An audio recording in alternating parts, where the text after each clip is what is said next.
sih Ustaz Rohim gitu. Ini Bang Juma harus ada hak jawab ini, kayaknya harus apa namanya dimaksimalkan ini dijawab. Silakan Ustaz Juma. Baik. Jadi ini pertanyaan yang sangat menarik ya.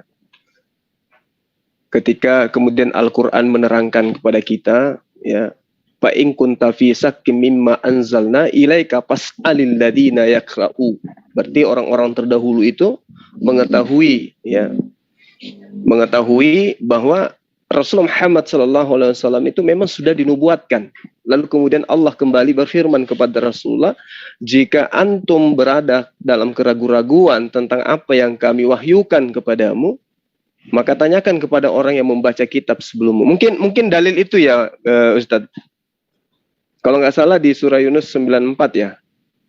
Maka janganlah sekali-kali engkau termasuk orang yang ragu. Nah, alhamdulillah, yang pertama Rasulullah Muhammad SAW itu tidak pernah ragu tentang itu. Tidak pernah ragu dia. Jadi dia tidak merasa penting untuk menanyakan itu kepada ahli kitab terdahulu.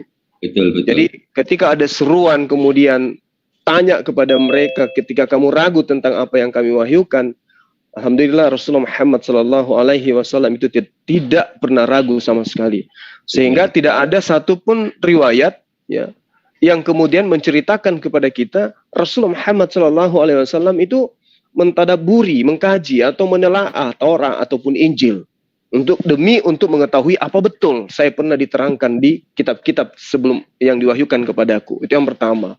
Kemudian yang kedua, kita sebagai umat Rasulullah Muhammad SAW itu tentu berbeda cara sudut pandang kita terhadap wahyu Allah, di mana wahyu ini ditujukan kepada Rasulullah. Fa in kunta fi syakkim mimma anzalna ilaika. Berarti rujukannya, objeknya di situ adalah Rasulullah. Sementara itu bukan untuk kita. Nah, kemudian di zaman sekarang, era digital saat-saat ini, itu kita sebagai umatnya Rasulullah Muhammad SAW semakin diyakinkan dengan banyaknya kemudian data yang kita peroleh dari kitab yang ada, meski Al-Quran telah mengatakan bahwa kitab itu sudah tercemar. Al-Quran tidak pernah mengatakan memang bahwa Torah, Injil ada yang palsu, ada yang asli. Rasulullah tidak pernah, Al-Quran tidak pernah menerangkan itu. Al-Quran hanya mengatakan memberikan wahyu berupa Torah dan juga Zabur dan juga Injil. Namun kemudian di surah Al-Baqarah ayat 79, Allah kemudian menghukum ya, kecelakaan besarlah bagi orang yang menuliskan kitab dengan tangannya sendiri lalu kemudian mengatakan itu dari Allah. Wailul lil ladina. Itu pernyataan Allah, itu valid, itu nggak ada keraguan. Lalu kemudian meskipun demikian ya, mereka mencoba ingin menipu Allah, tetapi Allah itu adalah sungguh dahsyat untuk membolak-balikkan kemudian tipu daya mereka. Sehingga meskipun mereka punya tujuan untuk kemudian menghilangkan Rasulullah dalam kitab mereka, terang saja kitab mereka itu masih indikasinya nyata. Contoh misalnya dalam Yesaya 29 nomor 19 dan ayat-ayat sebelum dan sesudahnya. Itu diterangkan begini, dan apabila kitab itu diberikan kepada seorang yang tidak dapat membaca dengan mengatakan, Iqra, baca, maka orang itu akan menjawab, aku tidak dapat membaca. Ketika berbicara mengenai apabila, berarti ini nubuatan. Nubuatan itu berarti ramalan seorang nabi. Apabila kitab itu diberikan kepada orang yang tidak mampu membaca, maka orang itu akan mengatakan, aku tidak dapat membaca. Yesaya 29 nomor 9. Nomor 12, sorry. Artinya bahwa hanya Rasulullah Muhammad SAW yang mengalami prosesi ini. Paulus, Lukas, Markus, Matius, Yohanes, ya, mereka semua ini indikasinya adalah nabi. Kenapa saya katakan nabi? Kalau kemudian kita dudukkan kepada definisi nabi itu sendiri, orang-orang yang menerima wahyu. Nah, mereka menulis katanya firman Allah karena bimbingan Roh Kudus, artinya bimbingan malaikat Jibril, berarti mereka nabi. Nah, mereka itu tidak relevan, tidak cocok ketika menggenapi ketika mereka didudukkan kepada nubuatan ini. Satu ayat ini aja dulu.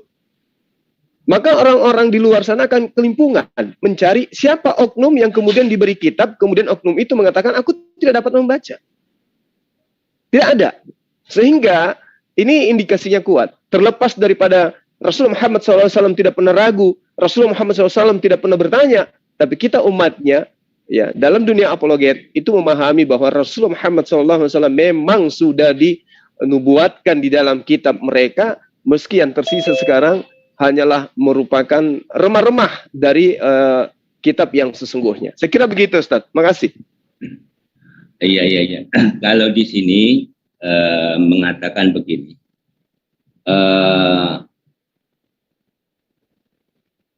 Haddatsana Bisrun qala sana Yazid. Jadi rawinya adalah Bisrun.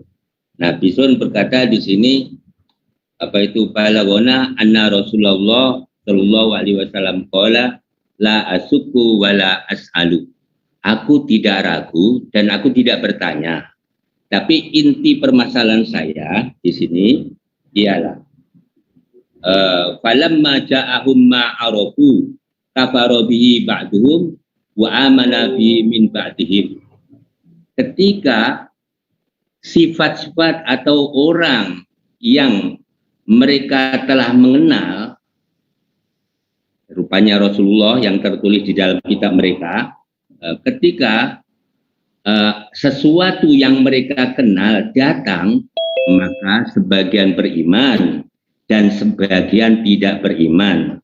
Wal mu'minuna bihi minhum kanu adatan qalilan. Dan orang yang mengimani apa yang tertulis di dalam kitab Injil dan Taurat itu hanya bilangan sedikit. Artinya Abdullah bin Salam dan orang-orang yang sesamanya itu mempercayai terhadap kitabnya setelah Rasulullah itu datang, itu membenarkan bahwa kitab saya benar, inilah Rasulullah yang dimaksud di dalam kitab saya. Dan mereka beriman kepada Rasulullah.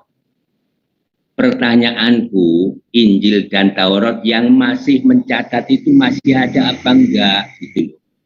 Terima kasih. Ya, jadi kalau yang pertanyaan ini saya ditujukan